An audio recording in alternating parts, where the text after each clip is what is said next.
Good evening. I'd like to call the Finance and Personnel Committee meeting for Tuesday, September 15th to order. Roll call, please. Tom Selk, Here. Mark Williams, Here. Chris Herbal. Here. Mike Melchesky is excused, and so is Allison Burnett. Please stand for the Pledge of Allegiance. Pledge allegiance to the flag of the United States of America and to the republic for which it stands, one nation, under God, indivisible, with liberty and justice for all.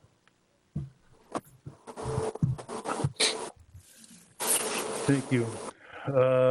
Is there any additions or corrections to the agenda? Move we approve the agenda. Second. We got a motion, a second to approve the agenda. All those in favor say aye. Aye. Aye. Motion passes. Number 5, action on the minutes. Finance and Personnel Committee regular meeting, August 18th. Move to approve. I'll second. Got a motion, a second. All those in favor, please say aye. Aye. Aye. Opposed? Motion passes. 6, comments from the public. There's nobody here this evening, so we're just going to keep moving along. Number 7, action items. Number 1, action on health insurance premium forgiveness. Greg.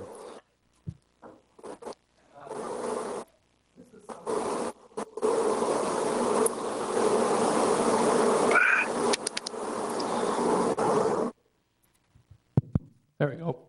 So every year, we take a look at our health plan when we do budgeting, and we set our premium levels, we set our plan levels, and we based on prior year's experience. We're self-funded, so our cost and our premiums kind of go hand in hand. So as our costs go, so do our premiums. It's done internally. So if we have a good year, then usually our premiums hold steady. We try not to reduce premiums because the next year could be bad and then you got to raise them. So it's a bad optic. So in lieu of that, we started this a number of years ago where when we have a good year and instead of looking at dropping premiums for the next year, we do what's called a premium forgiveness. And so our plan this year our health plan has been very, very good. It may be a combination of a number of things. Certainly, I believe the COVID has something to do with that, in that people stayed away from a lot of areas and weren't getting as sick. But I also think we had over 35 people switch last year from the traditional plan to an HSA plan. So I think it's generally what you see is better behavior. So maybe people, since they have to pay their first costs first, maybe they're holding off a little bit on some of the sniffles and things like that. But anyway, all in all, our plan is doing very, very well, to the tune of somewhere closer to $300,000 of a positive fund balance. After 2019, the plan itself is already holding an $883,000 fund balance, which is right in the high-end range of where you want that to be. You want to cover about 3 months' worth of costs. And so when you look at all those factors and see that the plan's already doing very well to begin with, it's going very well this year, we'd like to do this premium forgiveness. And what that means is it's a premium for, in this case, I'm asking for November, December, where none of the parties pay the premium, that charge, and that would be the village and the employees. Benefit to the employees, obviously, they don't pay the premium for those months, but for the village, that's direct savings to our general fund, because those dollars are charged back to each department and it hits the general fund. And so by doing so, the general fund would have a reduction in cost of about $228,000. It seems like a lot of money, but that's how well the plan is doing this year. Just so you know, we have the PPO plan where the employees pay premium, the HSA they don't. So what we do, we have to be fair. When you do this, all employees have to equal the same benefit. So the benefit that the PPO employee receives, the HSA employee gets a contribution made to their health savings plan. That's how we've done it in the past, and that's how we have to do it. The auditors review that, our health insurance consultants review all that. So what I'm asking is just approval that we can go ahead, forgive those premiums. I have another discussion coming up about our forecast and other things that will confirm a lot of these numbers. But for our plan right now, it makes sense, and it's a win-win, and that'll help our general fund budget deficit as well in this year. So we look at this every year. It's never a guarantee. We budget 100%, and this is how we deal with when our plan's doing well. Greg, where is our stopgap, or, I mean, our reinsurance? What level is that at? So the stop loss, Yes. we have not had any employees, fortunately. No one's even near the individual aggregate on that. So it's likely at this point, obviously there's still 3.5 months where somebody could, but at this point we'll receive no stop loss reimbursements because we don't have those costs. The good news out of that is when we do the reinsurance for next year, we should see a reduction in our rates and our plan overall because of that. They look at the. But what is the level? What level does it kick in? Individual aggregates 77,000. Okay. You have to have, if I'm hearing you what you want, the one employee has to hit that individual mark first, and then once they hit that in claims, then it kicks in after that. We haven't had anybody even have half of that this year.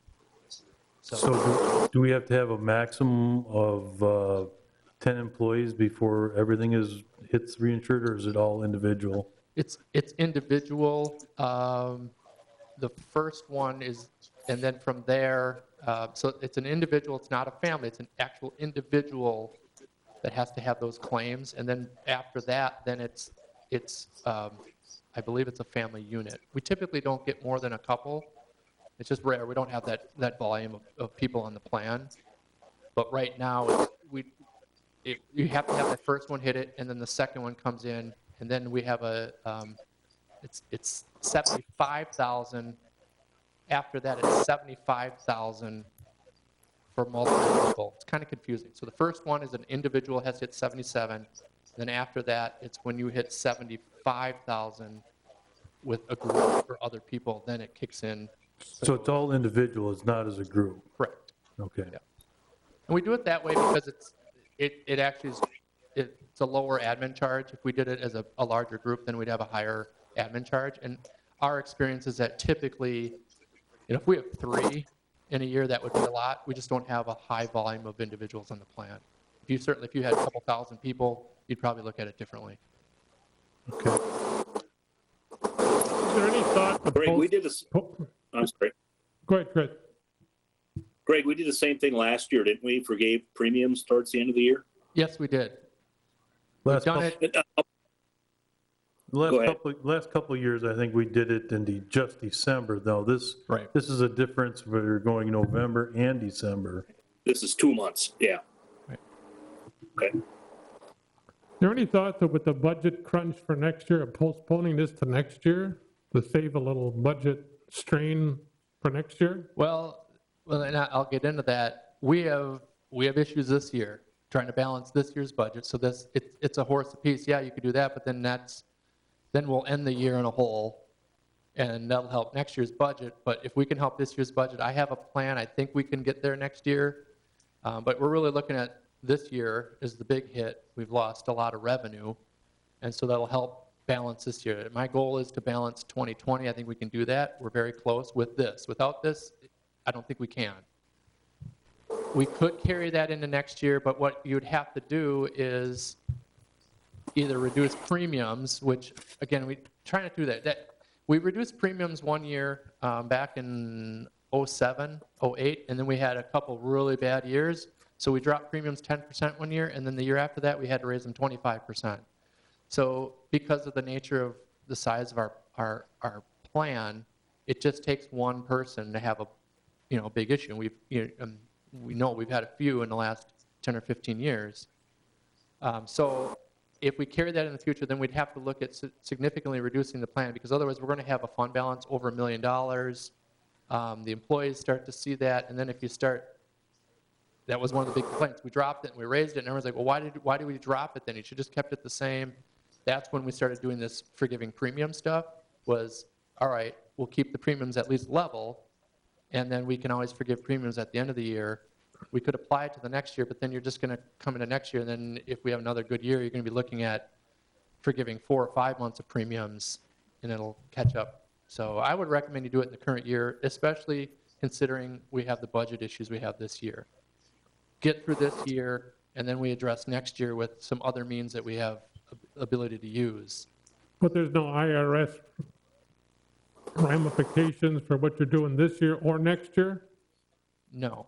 So because we're self-funded, I can't take these dollars, once they've been expended, so once I take these dollars and charge the charge to the departments and put it into the health fund, I can only use those dollars for health-related costs. I can't fix the budget hole somewhere else. I can only use it. If I forgive the premiums, we've never incurred the expense, therefore those dollars can be put back in the general fund and used for whatever we want.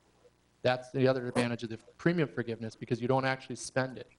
We don't actually charge the departments or the employees. Once it's been charged, and an employee pays it out of their paycheck or the village pays it out of through payroll, it's in the health insurance fund. It can only be used for health insurance purposes.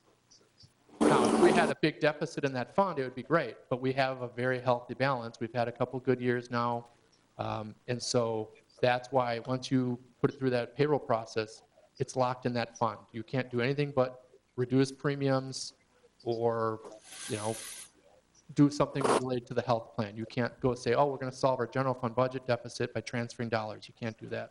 You can't buy equipment with it. You can't do anything else with it. Okay. Tell them we're going to mute.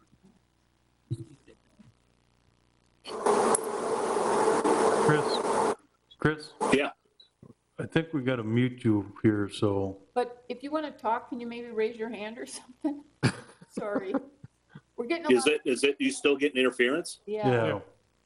Let me move rooms and see what happens here. Is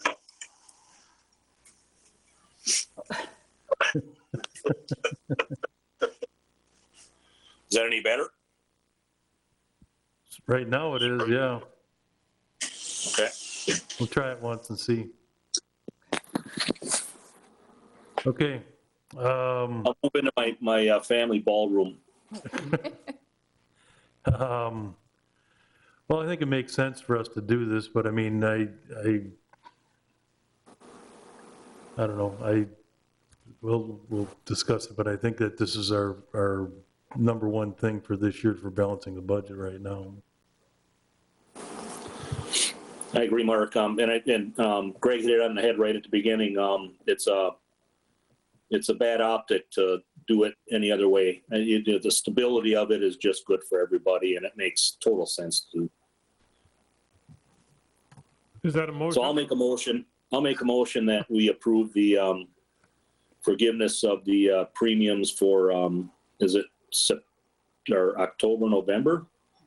November, Nope. December. November, December. Okay, we have a A second. second. We have a motion and a second. Is there any further discussion on this? Not, all those in favor of the motion, please say aye. Aye. Aye. Motion passes 3-0. Thank you. 2, action on health insurance option. So a somewhat related note, we're looking at the health plan again, and we're looking at the 2021 plan and the rollout of what we want to do. So a couple of years ago, we, through the Health Advisory Committee and through discussions with the health consultant, we laid out a plan to move towards the HSA plan exclusively at the village. One of the first steps we did was all new employees could only join the HSA, and then we've had 2 years, and then last year, if you recall, for 2020 budget and year, we offered an incentive for employees. We laid it out that we would only offer that in the 2021 year, and we explained that in January 1, 2021, we would be HSA only. So the employees knew that if you want to jump on this year, you get this incentive. Otherwise, you're going to have to jump on 1/1/21.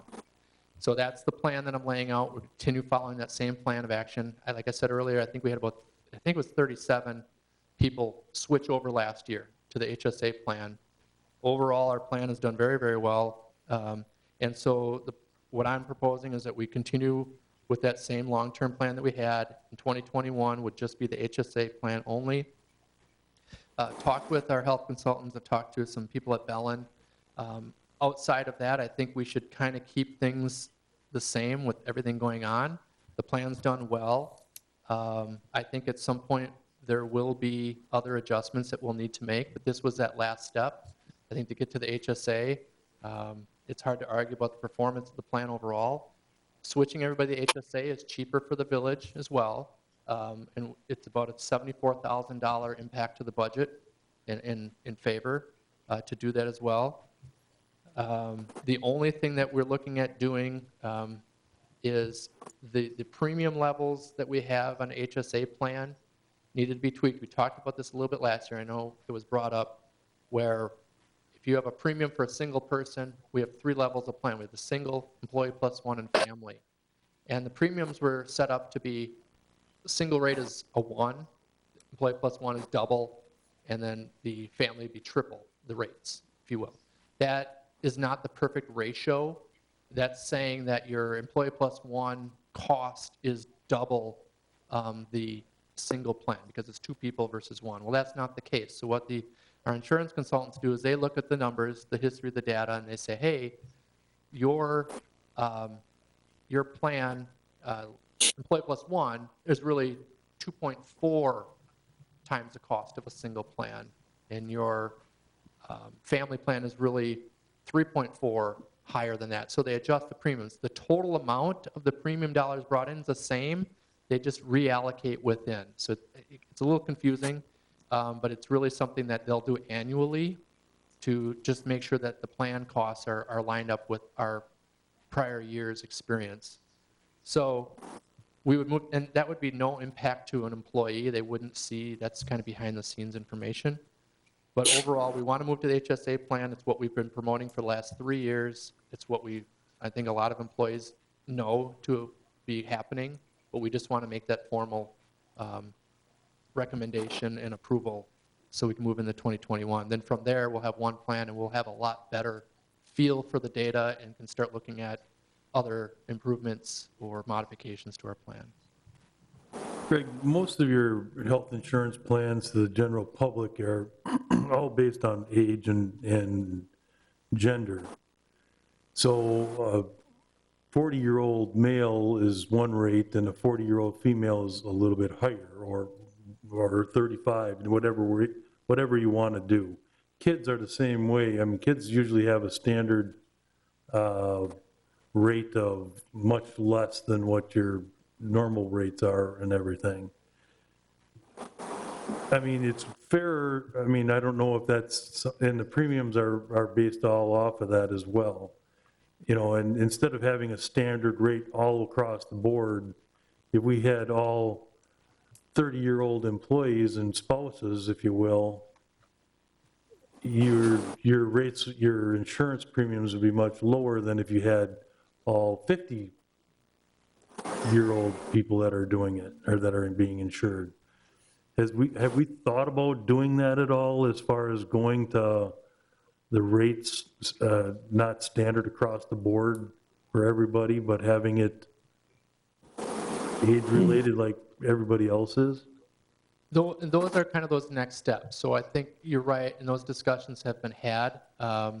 You're right. You know, one could argue, well, so-and-so's got X number of kids, they should pay more, and that person would say, well, but they're all under 5 and their costs are minimal. You're right, we've had those discussions. I think this is part of this overall plan. We've got people to HSA, and now we have everyone kind of on the same plan design, if you will. From there, you're right, there's a lot of options out there, and a lot of companies do a lot of different things. We don't charge any more or less for someone who smokes. We don't charge anything more or less for other things. Those are things we talk about at the Health Advisory Committee, and those are probably directions that we will have to face. But we do talk about them, and I think the challenge is to get employees to fully understand that. And what we've been trying to do over the last 10 years, when did we start that committee? 10, 12 years ago? Is get buy-in from the employees So they understand the plan and understand, and I think that's how and why the HSA has worked so well, because the first couple of years, enough people have joined it and said, hey, this is good, you should do it. And it makes it a lot easier. But those are certainly good points, and certainly things that have come up briefly in the past, but probably those would be the next phase of items that you start looking at. There are a lot of companies that will charge higher premiums for HRA results. We don't do that here. It's either you take it or you don't. If you take it, you get a discount. Employees that choose not to take the health risk assessment, then they're going to pay a higher premium. So, but you can mix and match all sorts of factors in there. But the short answer is, yeah, those are the next level of discussions to start having. I mean, yeah, I just didn't know if we were trying to, get to that level of, if employees, they're paying a percentage of it, of their premiums, then it makes them pay a little bit more of if you're taking more insurance by having a family or plus one or whatever, because I mean, I insure, at my company, I insure my employees, and if they want any additional insurance, they cover the rest. So that forces, if they're married, that their spouse takes their insurance from their employer, and I'm not paying for it as an employer. So, I mean, it just helps reduce your cost as well. So, I mean, that's what I'm looking at, I guess, from our perspective. I'm not trying to create something where general, I mean, that you take a job because of the package that you're getting, I want to, it's like, because that's what a lot of public sector jobs are, is they're taking the jobs because of the insurance benefits that were offered. Which isn't bad. I mean, don't get me wrong. I mean, it's just a different way of thinking.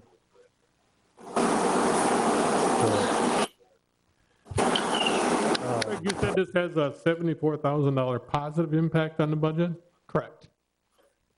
Right, because the numbers behind the PPO plan traditionally has cost the village more from an expense side, so therefore those premiums were higher. And typically, quantitatively, HSA plans typically drive better behavior and drive your costs down, so therefore those premiums are a little bit lower. And that's a savings. It's another 23 employees that would be moving over. So what is the premium single? I'm sorry, what? What is the HSA single premium? It would be $539.36 a month.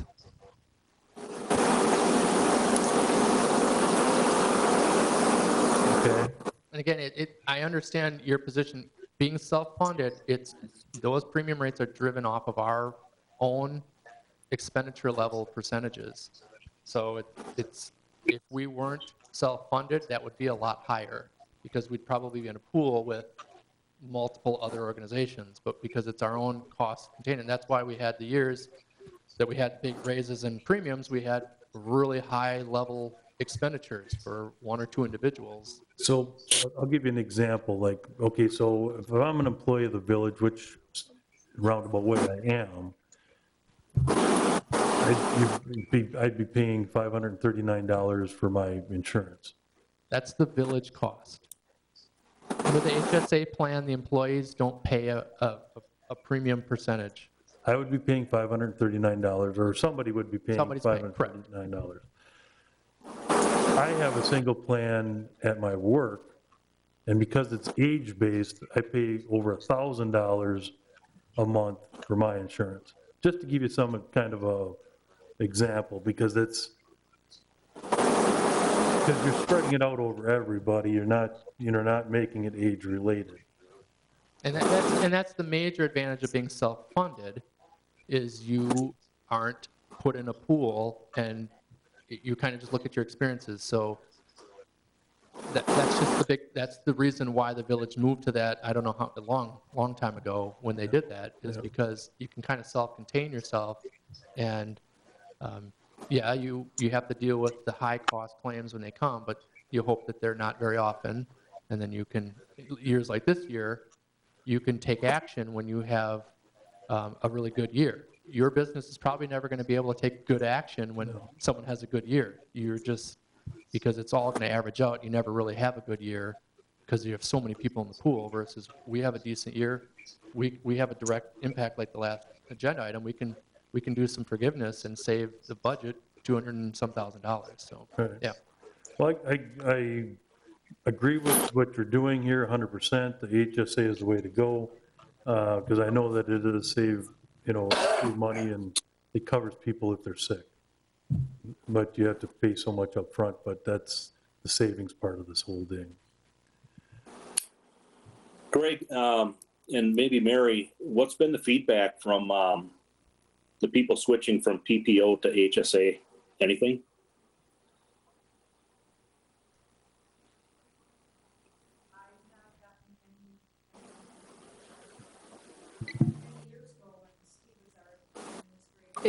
Mary, your mic's not working. Many years ago, when Steve was the administrator and Keith and I had gone to a seminar down in Milwaukee, and I came back and we were talking about HSAs are just such a much better, when you have HSA, it's so much better for the employee because they're buying their health care with 100% of their money. They're not having to buy their health care with whatever taxes are taken out of their check, and then they have to use those monies. So I've not gotten anything negative on the HSAs.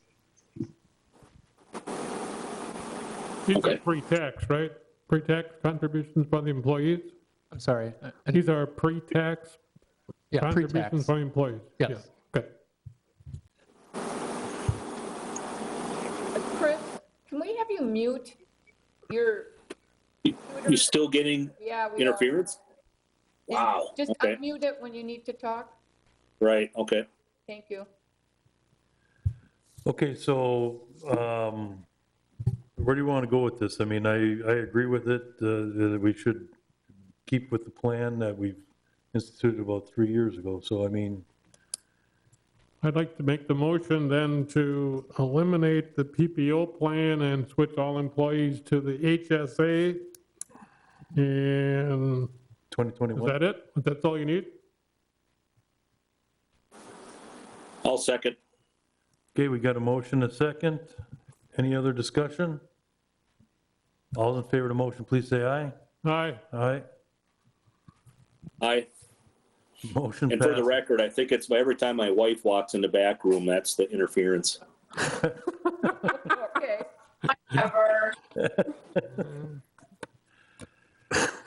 Motion passes. Thank We're you not very going there, much. Chris. Or maybe that's off record. This is being recorded, by the way.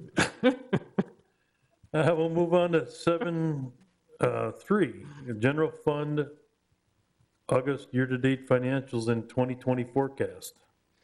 So I try to keep this one brief. I just wanted to bring this out.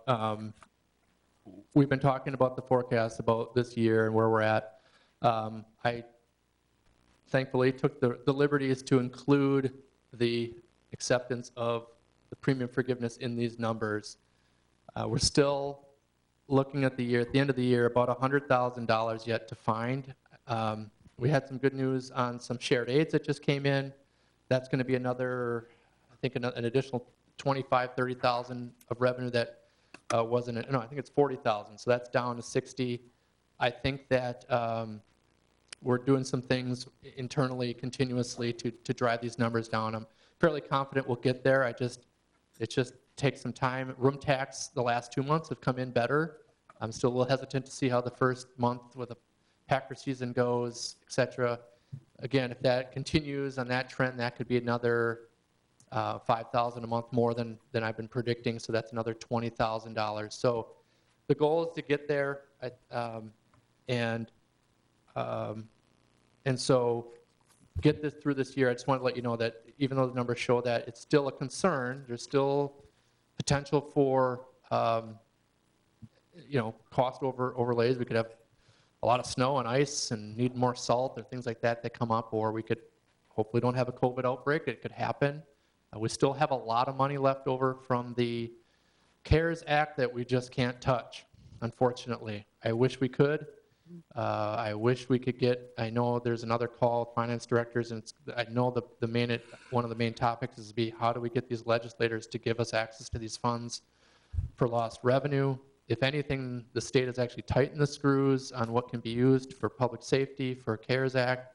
If you want to use the CARES Act for any reimbursable people costs, you have to have had an outbreak, like a known emergency level outbreak in your community. You can't just say, well, we've taken precautions and done this and that. And so that was, I think, really frustrating for a lot of people. So there's, we can only buy so many wipes and things like that. We're not going to spend $274,000 on masks and wipes, but we're certainly reimbursing for everything that we can. So hopefully, or maybe there's some push there to get those dollars used. But otherwise, everything we've been running with where we're at, people haven't been spending. I know people are trying to hold back and keep costs to a minimum. So I'm fairly confident we'll get there. I just, I want to get a little bit more guarantees that we'll get there before, the next forecast and the forecast after. So just wanted to put these numbers out there and just let you know that everybody internally is. Craig, explain to me again what this operating transfers in is. What is that? That is, in this case, the $350,000 in the forecast is money that the TIF districts reimburse the general fund. And so TIF district in many ways kind of acts like a private business, if you will. So I do a lot of work and effort for them, but I don't charge anything against the TIF. So Aaron, for example, pretty much predominantly his whole time is spent working within development in the TIF districts. So the TIF can pay for his time and services. So that's reimbursements from each of the districts for basically personnel and time. I don't charge, the cost of paper that I might use to do TIF reporting. I have to do special reporting, annual reports for TIF in the finance department. We run all the expense reports, all the invoices through AP and things like that. So it's a common thing that happens. We monitor that each year, and actually we've been bringing that number down. As TIF 4 has been less and less activity, they have less and less a charge back because they're just not spending the time. So that gets audited every year, and the Joint Review Board has an opportunity to see those numbers, and they've questioned that in the past or asked about it. So we have to really be careful what we use, and at any point in time, the state can audit those numbers. And I feel we can justify those numbers from what we charge back to the districts. So it's 150 from TIF 3, 150 from TIF 5, and 50 from TIF 4.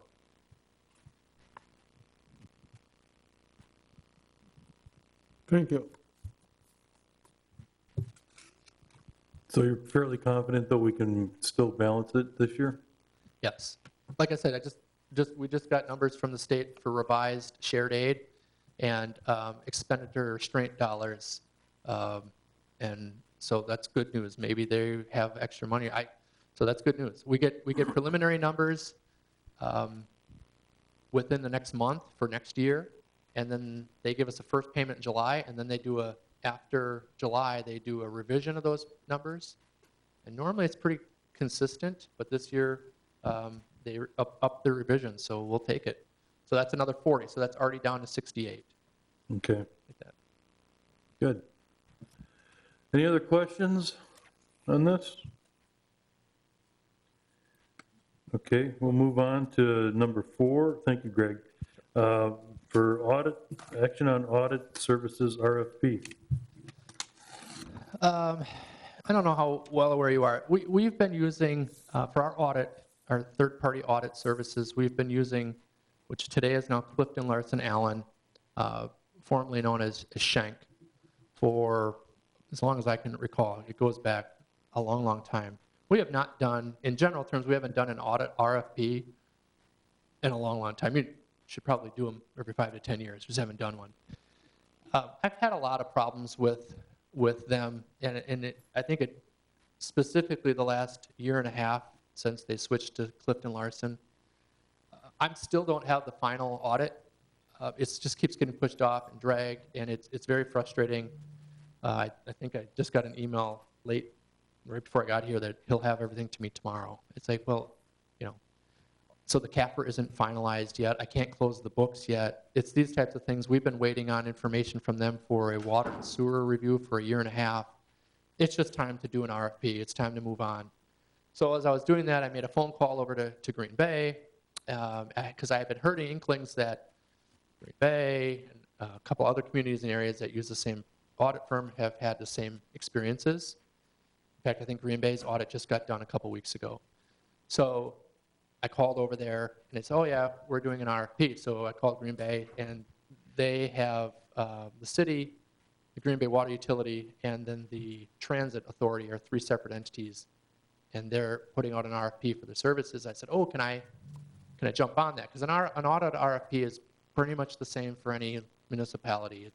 They do the exact same stuff, just bigger scale, lower scale, depending on the size. They said, oh, we just put it out. Unfortunately, we just sent it out. We're not going to pull it back. But I talked to I also confirmed with our legal, and what they said is what you can do is you can piggyback off our results, and then you negotiate your own price. So whoever they end up with, and there's really only a couple options, and we would, like the fact that they have the current one we have, they're most likely to pick one of a couple, that we can piggyback off of their results and not have to go through that whole process internally ourselves, which is create a 30-page document of all the things you want them to do, which is pretty much the same document that they're going to give, and then you're really just negotiating rates. And so what I'm asking is if it's okay that we piggyback off those results, and then at that time, whenever that's done, I believe they've got a couple more weeks yet, then we would work with that firm and negotiate our own rate. We can choose not to pick them at that time if for whatever reason it isn't preferred, and then we could go through the whole exercise ourselves. But it's time to do an RFP, and I just thought, in light of everything else going on here and the amount of action going on, it just felt like it's the right thing to do, to just piggyback. I did check with the Village of Howard. They did one 1 year ago. They picked Clifton Larson, and they're probably going to opt out and go to their second choice. So they're not going to redo one. They're just going to go back to what they had just completed. So again, once that's final, I'd come back here. I'm just asking if it's okay if we do this, and then once they're done and finalized with their RFP, and then from there decide if we want to go with that firm, and then start the process to negotiate rates. But I just wanted to get your approval to start in that overall process. My question is, in RFP, when you get those proposals back from the different companies that are going to respond to it, is there rates that are involved in it as well at that time, in their proposals? My understanding, and maybe Tony might need to help, is I believe I have to go with who they pick from their results. We're piggybacking off of their RFP, and then we would negotiate our own rates with them at that time. So, But in a normal RFP, the proposals that come back to you, do those companies propose the rates in that? correct, they do. So they're going to propose based on, so their rates are going to be a lot higher because they're just bigger entities. So it's going to be based on the scope of the services that you provide. So I would imagine the cities their audit's probably 2 weeks. Ours is 3 days. So you're going to have a completely different level of service from a time perspective and probably headcount perspective, how many employees that firm will bring on site or go through that process. And so that would scale down the rates. And like I said, we're not tied to it. This is just the ability to proceed with the option to piggyback. We would not be obligated to pick that person. We could decide, you know what, let's just do our own, if that doesn't seem favorable at the time. But otherwise, then I create a document, send it out, get all the responses, interview all the people, go through that whole process, they come in, they can present. Typically, they come and present what they're going to do, and then they have rates. I don't believe we're committed to low bidder on that. Correct. So we're not committed to a low bid either in this type of an RFP. This isn't a public project where it's a low bid requirement. This is one where we would, it has to be a fit for what we need here. My viewpoint is, for the most part, it's an audit. I've been to enough conferences where all the different audit firms are talking, they all do the same, they have to meet, federal GASB rules and guidelines in their audit. They can't sway from the process or the procedures. So it's kind of the same service, just, who are you going to have, and then we can negotiate rates from there. I don't So disagree with, go ahead, Chris. Oh, okay, thanks, Mark. So just to be clear on that, so if we piggyback on Green Bay, we don't have to accept their findings. But we have to, how do I want to say this? Green Bay is going to get their feedback, and that's all we have to go on. But we can individually at that time just go back and negotiate our own rates on that. And then if we're not happy with that, Greg, you can still go back and we can do our own. That's my understanding, yes. Right, and we certainly wouldn't pay now, again, there's three of it. It's the City of Green Bay, the Green Bay Water Utility, and the Green Bay Transit Authority. They're probably gonna have 3 separate rates because they're 3 separate entities of different sizes. So they're not gonna all pay, they're all gonna already have their own. We probably fall in more around the size of the utility, I would think. Maybe a little bit bigger than that. I don't know their exact numbers, but we would at least have a gauge for what we're looking at. But again, those are always, they're generally priced, it's like a banking services RFP. You're paying per transaction, you're paying per number of accounts you have. It's all a rate based on the volume of your activity. So it's similar to audit. They're going to probably base it off of our population, or probably more around our revenue size, our accounts payable levels, because that's how many documents they may have to review. And they just know how long it takes to come in and audit a municipality our size versus one that's 5 times our size. So, but you're right, Chris, we would take the results and then we would renegotiate our own rates.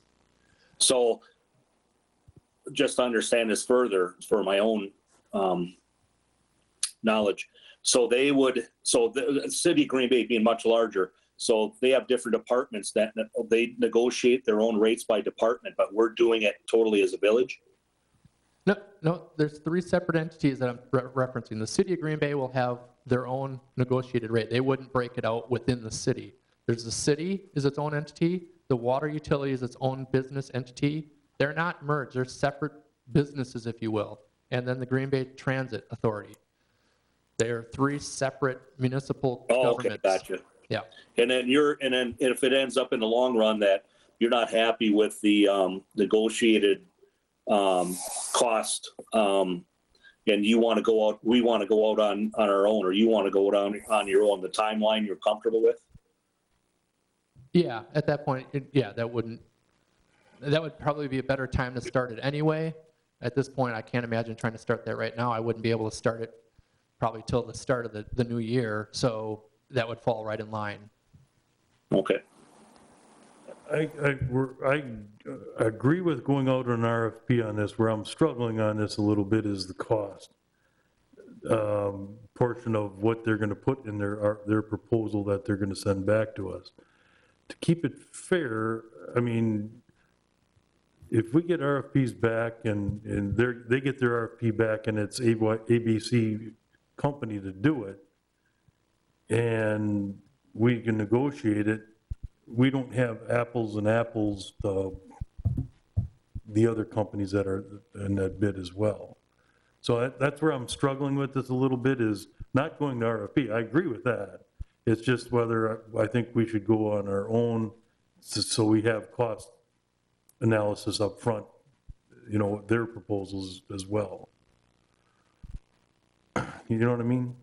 And what the point is, if we're not comfortable with that, we feel like at the time, and I'll know what those other entities are paying, and I can get information of what other communities are paying, So we'll know if it's a case where, yeah, we'll do it, but we're going to charge you a little bit extra, right? Like, you can find anybody to come do a house project for you, but if they're busy, they're probably going to charge you more because, if we feel that's the case, then we just don't do it and we just go back to the drawing board and start from scratch. But to keep it fair for an RFP, you do an RFP for a reason, and part of your decision-making is the cost. Correct. And to just decide ABC got Green Bay and everything, and we're going to go with that same company, and now we're going to negotiate that, and XYZ company is different as well, but they have a lower cost, and they're doing the same thing. I mean, that's going to go into our decision-making, I think. But I think there's a limited number of firms out there that do public entities in the first place. So I think you're going to have a limited people who not every accounting firm wants to do. Right. Yeah. So I don't think that's an issue. I don't know. And we should, I would think, would we have the ability to see the results from all of the bids? So let's just say 3 or 4 bids come back. I don't, you're right. I could probably name them. I'm not going to, but I pretty much know who's probably going to be actively involved in their final decisions. But we would be able to see all those numbers laid out. And the city's probably going to go with the best price. I mean, it's just one of those areas where, all of us finance directors for the most part know who all the players are. We know who the people are. So there's personalities that get involved in that. We know just who the local auditors are. You kind of just do. But they're going to have that laid out, and who they picked and the prices. That'll all be public knowledge. And so we'll know if they took a higher bidder for some reason. We'll know that the other options were here and there, and then we can negotiate from that. I understand what you're saying. I don't have a problem doing it. I just can't get at it right now. So part of me was thinking, well, if we can go through this process and maybe it works, great. If it doesn't, then we just go back to the drawing board and we start over. Because like I said, this isn't guaranteeing anything. I will then come back once those results are known, and then we'll start that process. So is there an urgency to have this right now, or did they do something ongoing for us? Yeah, because they're going to do a preliminary audit in late November, and then you have your audit start in February, March. So if this gets pushed into the next year, I can't bring someone on. I would have had someone already start a preliminary audit, and then they try to transfer all those documents. Then you're better off just waiting till the next final audit's done and start over in April or something. Because you're looking at doing this in 2021 anyway. Correct. This year, you've got to keep your curtain one. Looking to get this done so we have someone in place to start the 2020 audit. Yeah, 2021.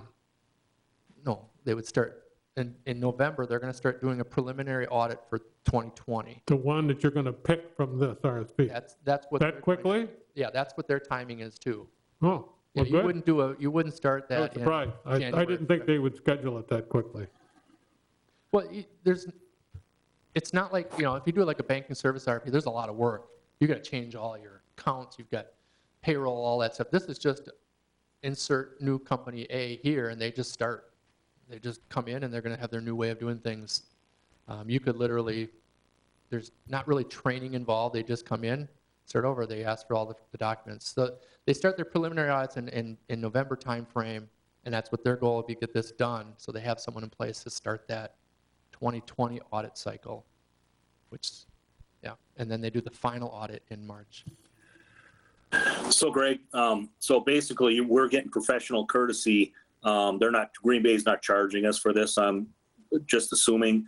And if that's the case, it's good information at the very least that we can, gather. Correct.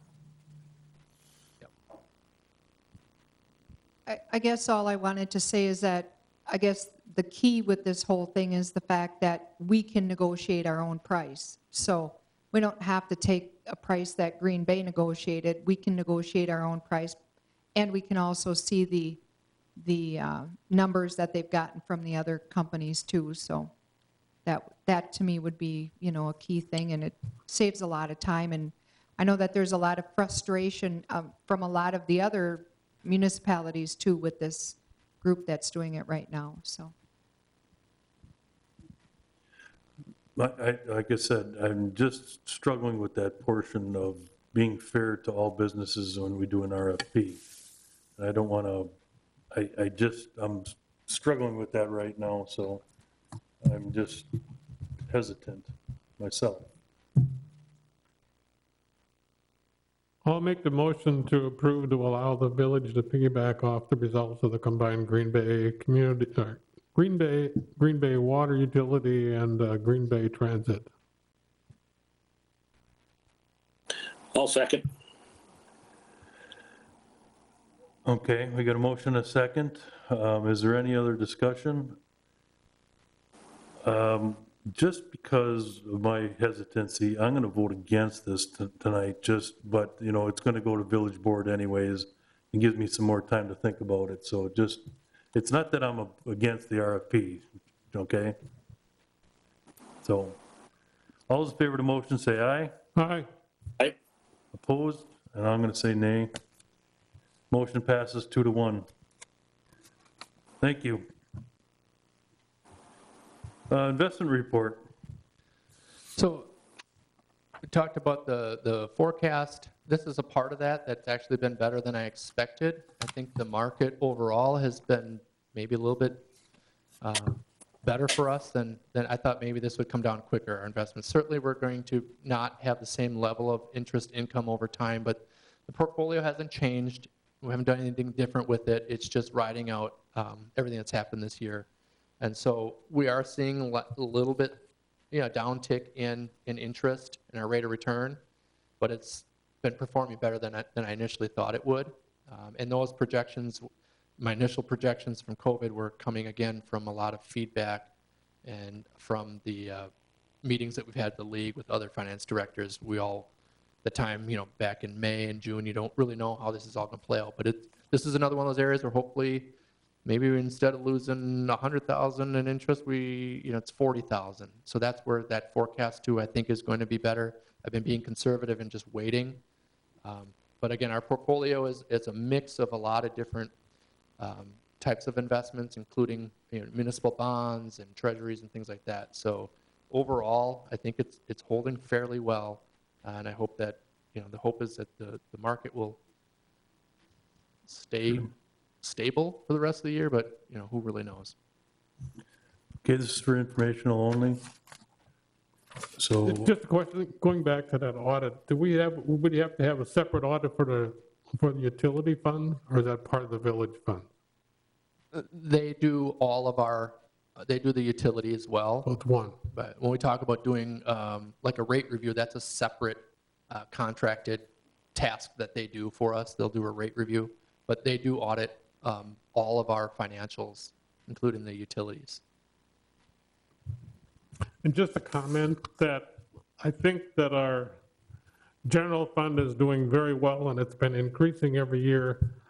But I think if there's a shortage in the budget, we should think about using some of the general fund reserve, because it continues to increase, and that's what reserves are for, tough times like this. So, just a comment. okay. Any other discussion on this?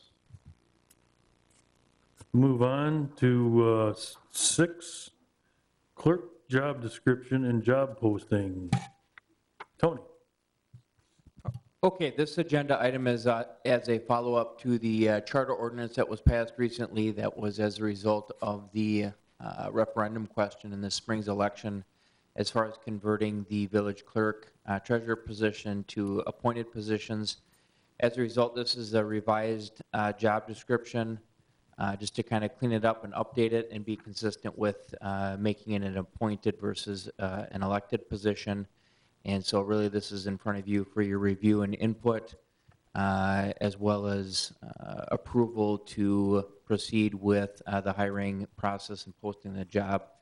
So timing-wise, we can receive applications over, say, the next month and a half or so, and then proceed to interviews. And then ideally, the board would appoint someone presumably in the December board meeting, so that person could be on board, so to speak, prior to the current clerk vacating the position on January 4th, 2021. So we circulated this job description amongst the group of us here at this table as well for just kind of review and input, and so now it's in front of you and the board. Okay. Pretty self-explanatory. I just have a question. Educate me on the certification through Wisconsin Clerks Institute, because one of the things that I thought was missing was the familiarity with the election process. Is that what a certification through Wisconsin clerks would have? Because to me, that's a pretty important thing to have as a requirement, or at least a recommendation, that instead of, for that. Item B.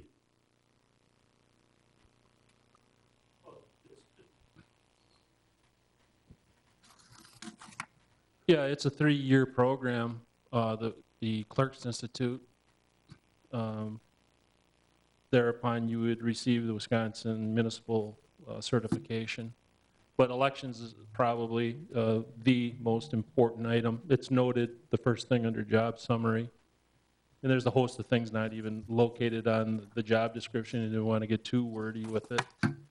But yeah, anyone who walks into the job, it's probably a good thing that they have some background in conducting the election. Fortunately, when I was first appointed upon the departure of the former clerk, I had a dozen plus years in county government, so I had familiarity with all the nuances of government.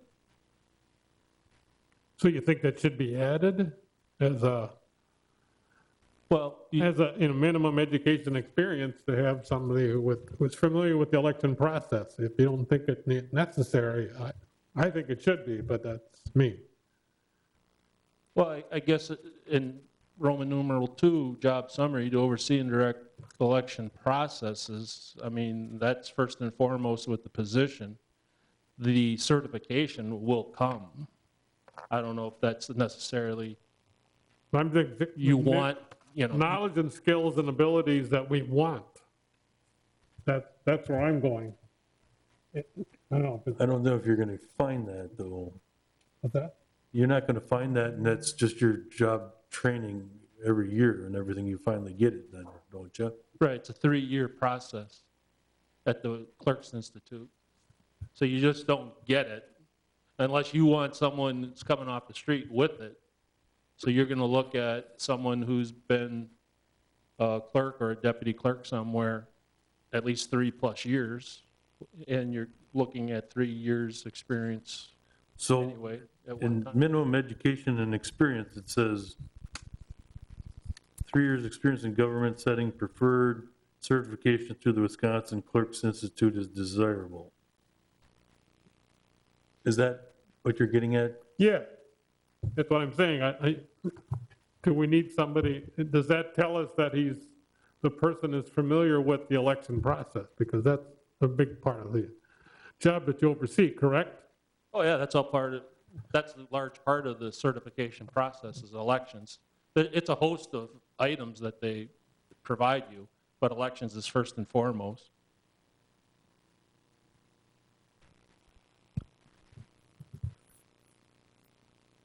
So Tom, what are you suggesting to change that? Yeah, I would just add something that being familiarity, easy for me to say, with the election process as a desirable experience. Just add that. You can have 3 years experience in a government setting and not ever do anything with elections. Correct? Experience in a government setting, including elections experience preferred. That would be great. Yes. Okay. Any problem with that, Chris? No, not at all. Tom, I know where you're coming from, but I think Patrick pretty much laid it out. But in this day and age, I'm not saying you're wrong, Tom. Okay. So do we want to make a motion on this? I'll make a motion on this with the change that you just mentioned. Okay. I'll second that. Get a motion, a second, to approve the village clerk job description with the changes and begin the hiring process. All those in favor of the motion, please say aye. Aye. Right? Aye. Motion passes. Moves us to items for next agenda. Does anybody have anything that they want to see put on? If so, just contact the staff here or myself and we'll make sure we get it on there. Next one is the budget, isn't it? No, next is October, so. Yeah, November, the budget meeting is like In November. after the election. We wanted to do election night. Okay. Need a motion to adjourn. So moved. Second? All in favor, please say aye. Aye. All right. Aye. Thank you, Chris, for coming. Yep. Couldn't have done it without you.